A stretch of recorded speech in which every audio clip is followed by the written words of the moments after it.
Meanwhile, the Rhode Island Senator Jack Reed is standing by to join us live right now. He's the top Democrat on the House, on the Senate Armed Services Committee, also serves on the Senate Intelligence Committee. Senator, thank you so much for joining us. Do you have any, first of all, any updates on where the search for the suspect in Providence, Rhode Island, your state, stands right now? Well, as the mayor has indicated, and he's doing an excellent job along with state officials and all of our law enforcement personnel, they have gathered a great deal of information. They thought it pointed towards the individual they took into custody, and then they were able, I think appropriately, to determine that was not accurate. But they are relentless. This crime has touched everyone in Rhode Island, particularly our law enforcement officers, and they will not rest until they have brought this individual to justice. And they are working overtime, triple time, to get the job done. So I think we will get there, but this is a disappointing setback at the moment.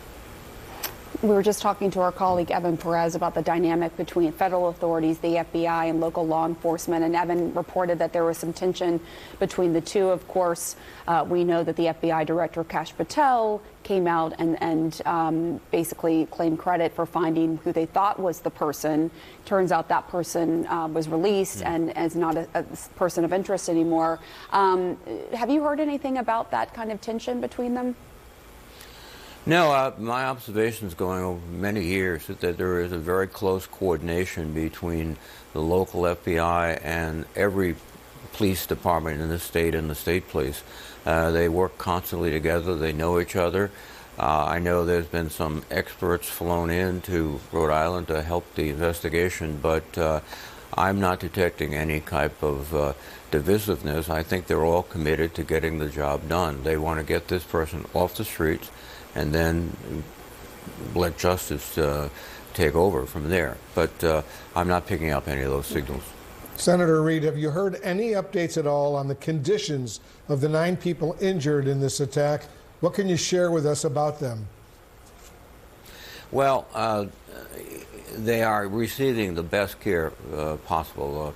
Brown University Rhode Island Hospital is the premier medical facility in the state, I would argue, in the region, and they're getting exceptionally good care. They appear to be improving. I have not heard anything recently, but all of them were admitted as critical, and now I think they're all stable, those that are still in the hospital, and they've already released one. So they're getting all the care they need, but this is an appropriate time to stop and think about their families and their friends, to take a moment to, if you know them, to reach out or just collectively offer a prayer for their well-being and their rapid recovery. Well, even as this manhunt is underway, authorities are not recommending a shelter in place at this time. What do you say not only to the students who are scared, but also just your state's residents and others across the country? Well, what they've done is determined that shelter in place is not necessary, but they've intensified police operations in the city, particularly around the campus. They have many more police officers on duty on the roads. They have detectives that are out among the people here. So there has been an increased police activity, but people have been allowed to go about their daily tasks. But this is not a unconscious sort of forget about it moment. This is, we're focused, we're looking for the individual, and we're also providing extra protection for our community. You know, this is just coming into the Situation Room, Senator. I want to read to you what our reporters are learning. An Alabama church says one of its parishioners was killed in the Brown University shooting that took place on Saturday. Ella Cook was identified as one of the victims by the Cathedral Church of Advent during services on Sunday and was described as a, quote, faithful, bright light student at Brown University.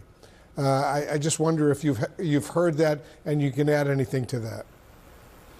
Well, I'm not going to get ahead of the authorities.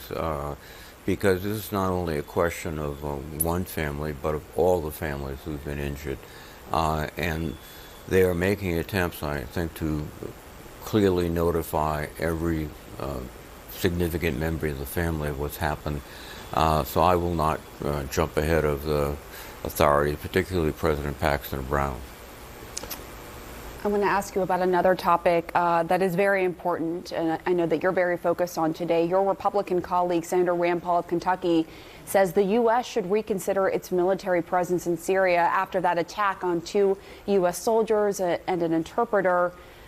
You disagree with him. Explain why. Well, we have now an opportunity, the first one in decades, with a leader who appears to be sympathetic, if you will, towards a transition from Syria from being a tyrannical state, and I've had the opportunity to visit there a couple of times, to one which is much more, I hope, comfortable being a stabilizing force in the region. There are many, many problems, but by withdrawing our presence, in particular our diplomatic and soft power presence, that would be, I think, a mistake. I think we have to seize this moment. We have to provide, if necessary, additional forces, particularly to train local Syrian forces. And the other factor, too, is we can play a role in moderating the divisions, and there are many, many ethnic divisions in Syria.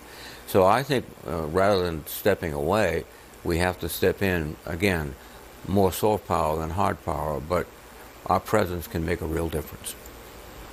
All right, Senator Jack Reed, thank you so much for your time. Thank you.